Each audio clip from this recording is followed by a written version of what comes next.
Hello aspirants, I welcome you all at परचम classes. देखिए, जैसा आप लोग जानते हो, हमारी पॉलिटी की सीरीज चल रही है जिसके अंदर हम सभी टॉपिक्स को कवर कर रहे हैं। ठीक है, बहुत ऐसे टू द पॉइंट स्टडी मैं करवा रही हूँ, क्रिस्प स्टडी करवा रही हूँ, ताकि आप लोगों को किसी तरीके से कोई भी दिक्कत ना हो अपने एग्जाम की तैयारी करने में। चाहे आप कोई भी एग्जाम दे रहे हो, मेरे मकसद में ये नहीं होता कि मैं इस लेवल की तैयारी कराऊँ। मेरा ज़्यादातर मकसद ये होता है कि मैं वो टॉपिक के अंदर क्लैरिटी दे दूं, उसके बाद तो स्टूडेंट किसी भी लेवल में बैठे वो सवाल कर ही लेगा। तो आपने भी सुना होगा, practice makes a man perfect. तो इसीलिए मैं आप लोगों के साथ टॉपिक के साथ प्रैक्टिस भी अब की बार लेके आ रही हूँ। हमने इकोनॉमी में क्या किया था, पहले सारे टॉपिक किए थे, फिर प्रैक्टिस की थी। लेकिन अभी पॉलिटी के अंदर मेरा उद्देश्य क्या है कि साथ साथ आप लोगों की प्रैक्टिस भी कराऊं। तो जितने टॉपिक हम लोगों ने पॉलिटी में कर लिए हैं, अब उनकी प्रैक्टिस की बारी है। कुछ क्वेश्चंस देख लेते हैं किस तरीके से एग्जाम में अलग अलग क्वेश्चंस जो है पूछे जाते हैं टॉपिक वाइज। ठीक है, तो टॉपिक वाइज हमने अभी तक देखो पूरा preamble, types of bill, types of majority, और हमने सोर्सेज ऑफ कॉन्स्टिट्यूशन, ठीक है, हमने अमेंडमेंट्स के बारे में पढ़ा है, हमने प्रियम्बल के बारे में पढ़ा है, यूनियन एंड इट्स टेरिटरी पढ़ा है, फंडामेंटल राइट्स पढ़े हैं।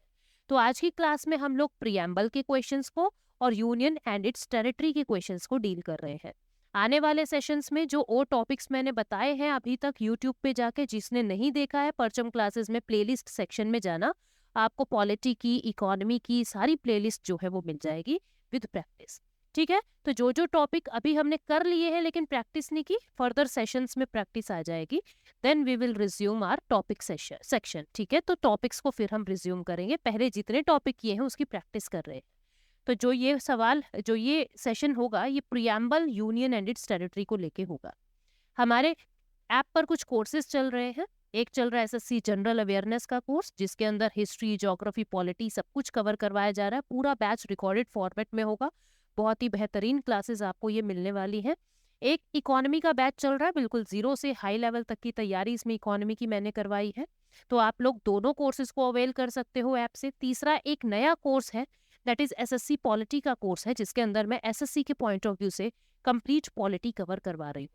वो पॉइंट एसएससी कहा जा रहा है, लेकिन वो मैंने स्टेट सिविल सर्विसेज तक के लेवल को इंक्लूड किया है, बिकॉज एसएससी भी आज के टाइम पे कम नहीं है, बहुत हाई लेवल के क्वेश्चंस जो है वो भी पूछ रहे हैं डीप। ठीक है, तो तीनों ही कोर्सेज पे अगर आपको 10% की छूट चाहिए, तो पायल 10 कोड का यूज करके आप 10% का डिस्काउंट ले सकते हो तीनों ही कोर्सेज पे।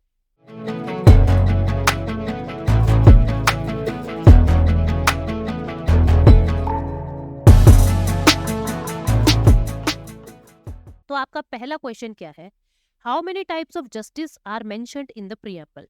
प्रस्तावना में कितने तरीके के न्याय का उल्लेख है, कितने तरीके के न्याय है।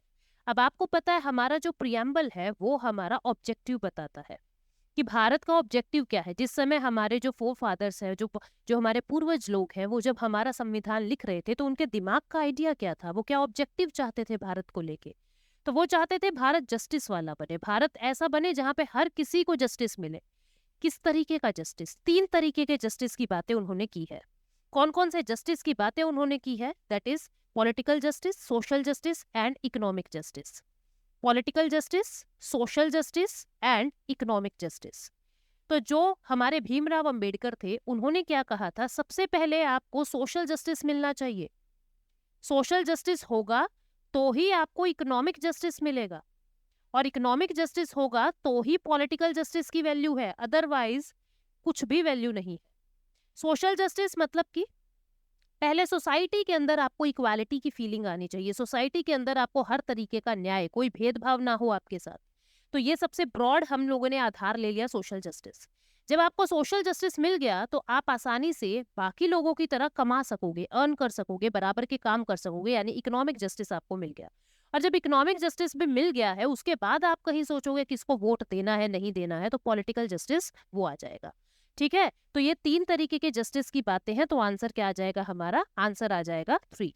ठीक है, आंसर क्या आ जाएगा इसका, 3 तरीके के जस्टिस की बातें की गई है। नेक्स्ट क्वेश्चन कहता है कि किसने प्रियम्बल को, प्रस्तावना को संविधान का पहचान पत्र कहा है, यानी संविधान की आइडेंटिटी कार्ड कहा है।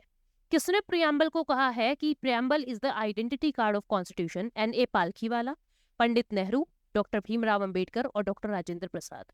तो आपको पता है किसने कहा है ये, एन.ए. पालखी वाला ने ये कहा है, बहुत डिटेल में मैंने आपको ये करवाया है यूट्यूब पे भी और कोर्स के अंदर भी आपको ये मिल जाएगा। एन.ए. पालखी वाला ने कहा है। अगला सवाल है, the constituent assembly had adopted the constitution. जो हमारा प्रियम्बल है उसके अंदर क्या लिखा है, हमने किस दिन अपने संविधान को अडॉप्ट किया है, संवैधानिक सभा ने किस दिन संविधान को अडॉप्ट किया है। तो हमने अडॉप्ट किया है 26 नवंबर 1949 को। ठीक है, ये बनके तैयार हो गया था, लेकिन इसको कंप्लीट तरीके से जो लागू किया है, कंप्लीट इसका इनेक्टमेंट जो है वो हम लोगों ने किस दिन किया है, 26 जैन 1950 को। ऐसा क्यों? ऐसा इसलिए क्योंकि 26 जनवरी 1930 का दिन बहुत ज्यादा इंपॉर्टेंट था। इस दिन हमने आपको पूर्ण स्वराज घोषित किया था, यानी कंप्लीट इंडिपेंडेंस की घोषणा कर दी थी। हम इस दिन की इंपॉर्टेंस को कम नहीं होने देना चाहते थे, इसलिए हमने 26 जनवरी का इंतजार किया, जबकि काम 26 नवंबर को ही पूरा हो गया था। 26 नवंबर को हम लोगों ने कॉन्स्टिट्यूशन डे के रूप में मनाना शुरू किया और इस दिन केवल 16 आर्टिकल्स को लागू किया था, लेकिन पूरे का पूरा जो हमारा कॉन्स्टिट्यूशन है वो 26 जनवरी 1950 को कंप्लीट इनेक्टमेंट इनका हुआ है। तो कॉन्स्टिट्यूशन ने अडॉप्ट कर लिया था 26 नवंबर 1949 और कंप्लीट इनेक्टमेंट 26 जनवरी 1950 से। नेक्स्ट क्वेश्चन क्या है, ये कहता है which of the following is not part of the 4 ingredients of preamble. Preamble ने 4 बातें बताई है, ये पूछ रहा है इनमें से उन 4 बातों में से कौन एक बात नहीं है। ये 4 बातें कौन कौन सी बताई है प्रियम्बल ने? प्रियम्बल क्या बताता है हमको? 4 बातें बताता है। हमारा सोर्स क्या है, हमारे संविधान का सोर्स क्या है? ये कहता है वी द पीपल, यानी भारत के लोग इस संविधान का सोर्स है, स्रोत है, भारत के लोगों ने ये संविधान बनाया है। फिर ये बताता है भारत का ऑब्जेक्टिव क्या है, भारत कैसा बनना चाहता है, भारत जस्टिस, इक्वालिटी, इस चीज की बात करता है। ठीक है, फिर ये बताता है भारत का नेचर कैसा है, इंडिया का नेचर क्या है। इंडिया का नेचर है डेमोक्रेटिक, इंडिया का नेचर है सोशलिस्ट, सेक्युलर, ये भारत का नेचर है। ठीक है, सोशलिस्ट, सेक्युलर, ये भारत का नेचर है। रिपब्लिक, ये हमारा नेचर है, ऐसा है हमारा भारत। और बताता है डेट ऑफ अडॉप्शन, हमने डेट ऑफ अडॉप्शन मतलब हमने अडॉप्ट कब किया है, ये 26 नवंबर 1949। तो ये 4 बातें अपना प्रियम्बल बताता है, ये 4 बातें अपना प्रियम्बल बताता है। तो सवाल देखते हैं, ये कहता है कि कौन सी बात प्रियम्बल नहीं बताता है। सोर्स बिल्कुल बताता है ये, ठीक है, सोर्स क्या है, वी द पीपल। नेचर क्या है, ऑब्जेक्टिव क्या है, बताता है। डेट ऑफ इम्प्लीमेंटेशन नहीं बताता, डेट ऑफ अडॉप्शन बताता है। इम्प्लीमेंट तो 26 जनवरी 1950 को हुआ है, ये डेट ऑफ अडॉप्शन बताता है हमने अपना कॉन्स्टिट्यूशन किस दिन अडॉप्ट किया है। तो आंसर क्या आ जाएगा इसका, डेट ऑफ अडॉप्शन, यानी आंसर आ जाएगा डी, इस बात को ये नहीं बताता है। अगला क्वेश्चन है, the term democratic is used in the preamble. A broader sense of democratic means, एक डेमोक्रेटिक यानी लोकतांत्रिक शब्द प्रस्तावना में यूज किया गया है। इस शब्द का मतलब क्या है? पॉलिटिकल डेमोक्रेसी, सोशल या इकोनॉमिक, किस तरीके की डेमोक्रेसी? तो ये तीनों तरीके की डेमोक्रेसी की बात कर रहा है। सोशल लेवल पे भी आप डेमोक्रेटिक होने चाहिए, ठीक है, यानी सोसाइटी के अंदर आपका एक से होना चाहिए, आप कुछ कह सके अपने समाज में खड़े होके, सोशल डेमोक्रेसी। इकोनॉमिक डेमोक्रेसी कि आपको इक्वालिटी मिले इकोनॉमी लेवल पे, ठीक है, आप अपने हिसाब से अपनी नौकरियां कर सके। पॉलिटिकल डेमोक्रेसी, आपको वोट देने का अधिकार हो, कॉन्स्टिट्यूशन लड़ने का अधिकार हो, दैट इज पॉलिटिकल डेमोक्रेसी। तो तीनों डेमोक्रेसी की बातें की जाती है, आंसर क्या आ जाएगा, all of the above. Answer क्या आ जाएगा, all of the above. Next question क्या कहता है, किसने प्रियम्बल को horoscope of sovereign democratic Republic कहा है? मतलब कि किसने कॉन्स्टिट्यूशन का होरोस्कोप कहा है प्रियम्बल को, जन्म कुंडली, पॉलिटिकल कुंडली कहा है। ये कन्हैयालाल मानिकलाल मुंशी थे, के.एम. मुंशी, जिन्होंने प्रियम्बल को क्या कहा है कि ये हमारे कॉन्स्टिट्यूशन का पॉलिटिकल होरोस्कोप है, राजनीतिक कुंडली है। ये टैग्स मैंने सब कराए थे आपको। In which case did the Supreme Court opine that the preamble is not a part of the constitution? कौन से केस में सुप्रीम कोर्ट ने ये कहा कि जो प्रस्तावना है वो संविधान का भाग नहीं है, not part of constitution? Berubari union case, Kesavananda Bharati case, Maneka Gandhi case या मिनर्वा मिल केस? तो ओनली वन केस ऐसा था जिसमें प्रियम्बल को कहा गया कि प्रियम्बल हमारी संविधान का हिस्सा नहीं है और हम इसको बदल नहीं सकते, और वो केस कौन सा था, बेरूबरी यूनियन केस। ओनली ये केस ऐसा था जिसके अंदर कॉन्स्टिट्यूशन के बारे में, प्रियम्बल के बारे में कहा जाता है कि ये कॉन्स्टिट्यूशन का हिस्सा नहीं है। इसके बाद जितने भी केसेस हुए सभी में यही कहा कि प्रियम्बल एक इंटीग्रल पार्ट है कॉन्स्टिट्यूशन का और आप इसको चेंज कर सकते हैं। तो कौन से केस में? का बेरोबरी यूनियन केस वो केस था जिसके अंदर कहा गया कि ये हमारे संविधान का हिस्सा नहीं है, ये एकमात्र ऐसा केस था। ठीक है, तो ये मैंने आपको कराया था। उसके बाद preamble of the Indian constitution is borrowed from which country? कौन सी कंट्री से हमने प्रियम्बल के आइडिया को बोरो किया है? तो America was first nation, America वो पहला देश था जिसने प्रियम्बल को इंक्लूड किया। हमको आइडिया अमेरिका से आया कि हमें भी अपने संविधान में प्रियम्बल डालना चाहिए, लेकिन इसके जो सोर्स है, जो इसके अंदर बातें हैं, वो बातें कहाँ से आई है? वो बातें ऑब्जेक्टिव रेजोल्यूशन से आई है। कहाँ से आई है? ऑब्जेक्टिव रेजोल्यूशन, उद्देश्य प्रस्ताव से वो बातें आई है, ऑब्जेक्टिव रेजोल्यूशन से वो बातें आई है।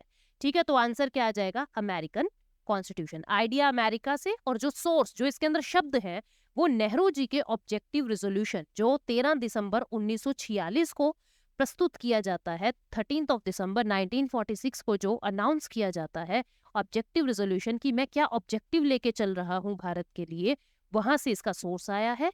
लेकिन सोर्स के अलावा जो आइडिया है वो अमेरिका से आया है।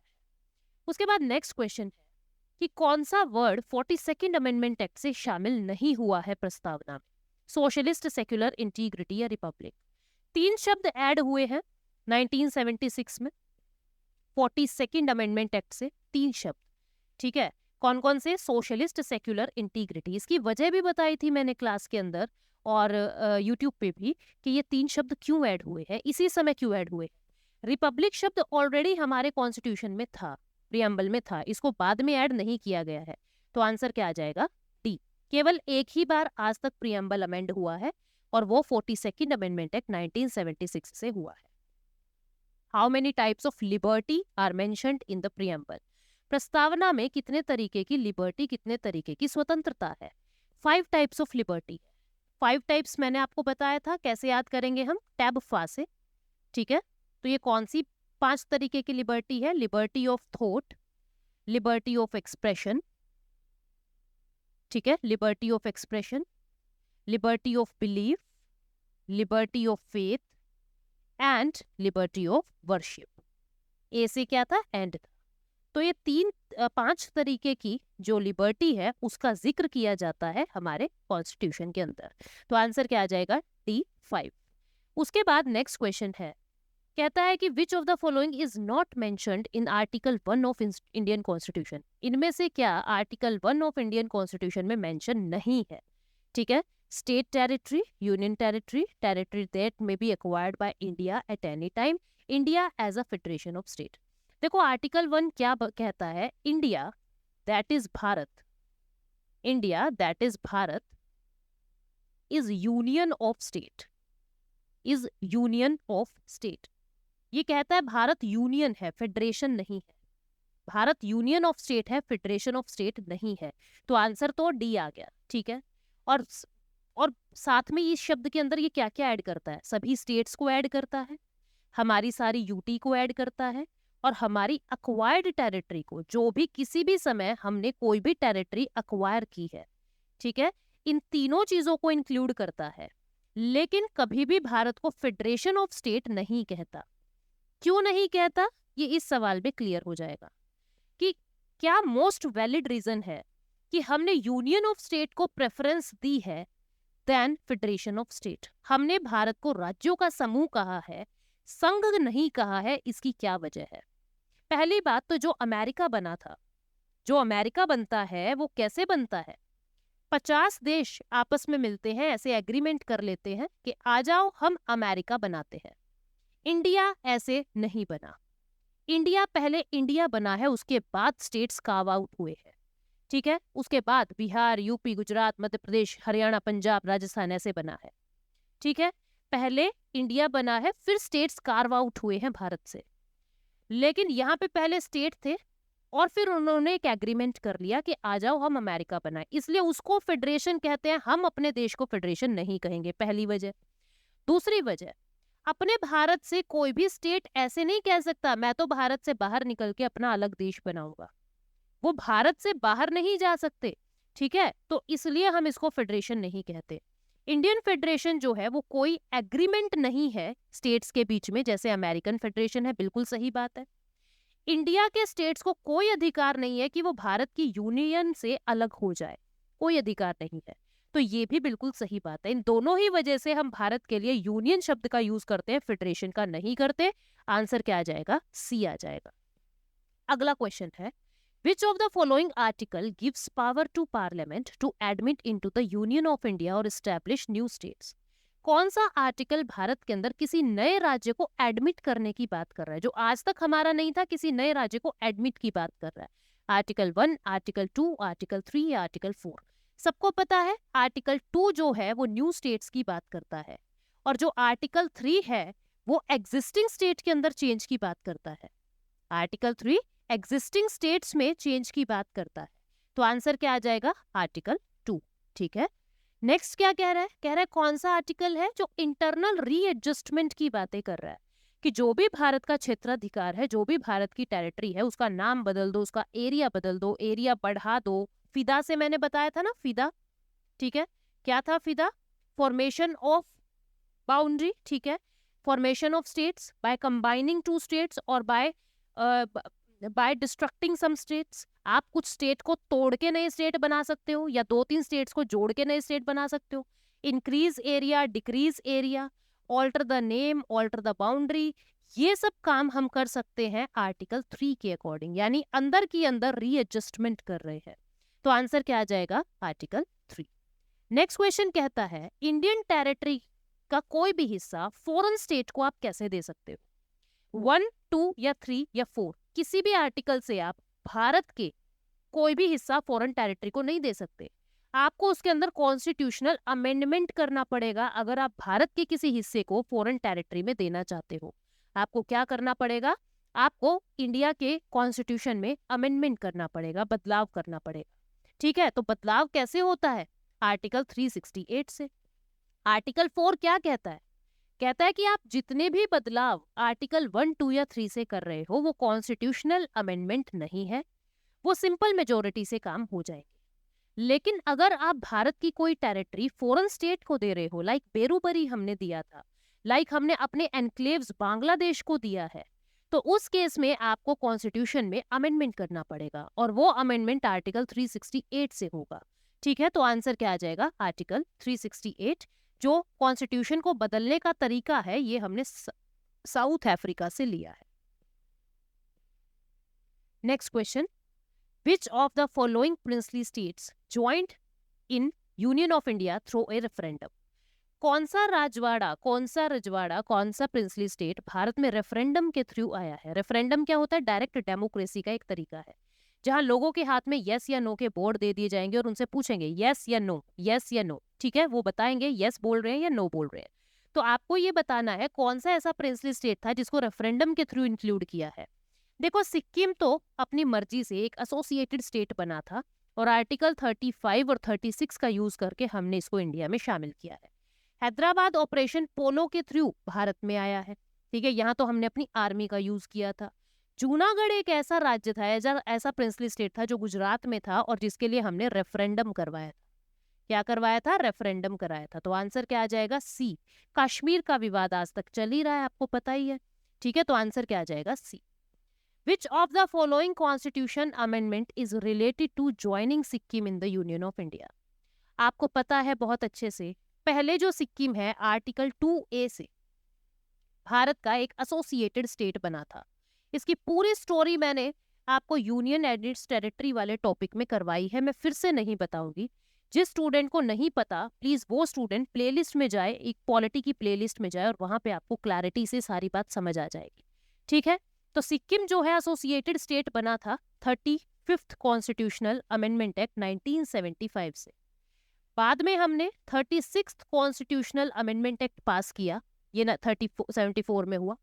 बाद में हमने 36th अमेंडमेंट पास किया और सिक्किम को फुल फ्लेजेड स्टेट बना दिया था।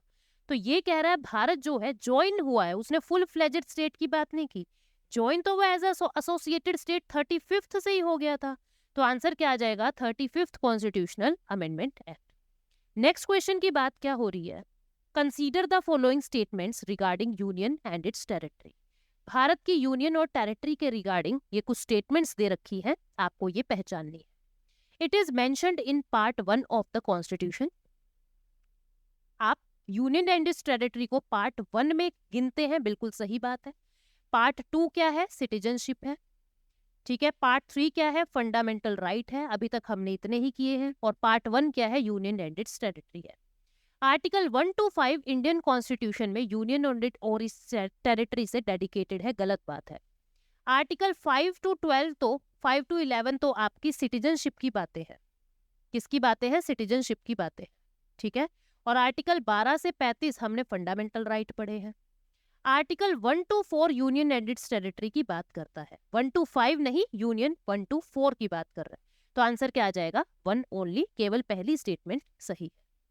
नेक्स्ट क्वेश्चन कहता है कि कंसीडर द फॉलोइंग स्टेटमेंट्स। ये कुछ स्टेटमेंट्स है, आपको क्या करना है? आपको ट्रू, सही छांटनी है।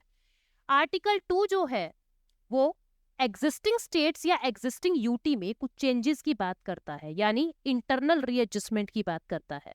ये बात बिल्कुल गलत है। आर्टिकल 3 जो है वो नए स्टेट को ऐड करने की बात करता है, गलत, बिल्कुल रिवर्स दे रखा है।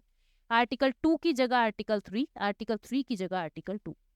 आर्टिकल 4 जो है वो पार्लियामेंट को एम्पावर करता है कि 2 और 3 से जितने भी आप चेंजेस कर रहे हैं वो सिंपल मेजोरिटी से होंगे, उसके लिए 368 का यूज नहीं करना। ये बात बिल्कुल करेक्ट है।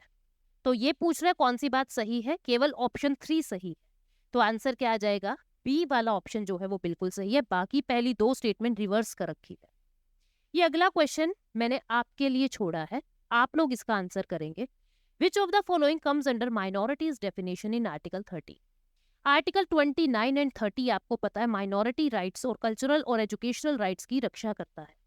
आपको ये बताना है आर्टिकल 30 में जो माइनॉरिटी है, कौन सी माइनॉरिटी की बात करता है। हालांकि माइनॉरिटी शब्द जो है वो कॉन्स्टिट्यूशन में डिफाइन ही नहीं किया हुआ, लेकिन फिर भी आर्टिकल जो 30 है वो माइनॉरिटी, किस तरीके की माइनॉरिटी की बात करता है। Religious minority, linguistic minority, religious और लिंग्विस्टिक दोनों, या रिलीजियस, लिंग्विस्टिक या सोशल माइनॉरिटी। आपको आंसर बताना है कमेंट सेक्शन में, ठीक है। नेक्स्ट क्वेश्चन है, भीमराव अंबेडकर ने किसको इसमें से भारतीय संविधान का सोल कहा है, भारतीय संविधान की आत्मा कहा है? अकॉर्डिंग टू भीमराव अंबेडकर इनमें से क्या इंडियन कॉन्स्टिट्यूशन की आत्मा है? Fundamental rights, DPSP, article 32, article 50। I hope आप लोगों ने फंडामेंटल राइट्स मुझसे सीखे हैं, ठीक है। और आप इन दोनों क्वेश्चंस का आंसर बिल्कुल सही दोगे। तो उम्मीद करती हूँ आपको इससे फायदा मिलेगा कि किस तरीके के क्वेश्चंस हमको एग्जाम में डील करने हैं। टॉपिक कर लिया, ठीक है। टॉपिक के बाद आपको पता होना चाहिए ये टॉपिक्स किस तरीके से पूछे जाएंगे। तो इन दोनों क्वेश्चंस का आंसर कमेंट सेक्शन में करना। उम्मीद करती हूँ आप लोग एंजॉय कर रहे हैं और आपको काफी ज्ञान मिल रहा है। Thank you so much, take care, bye bye.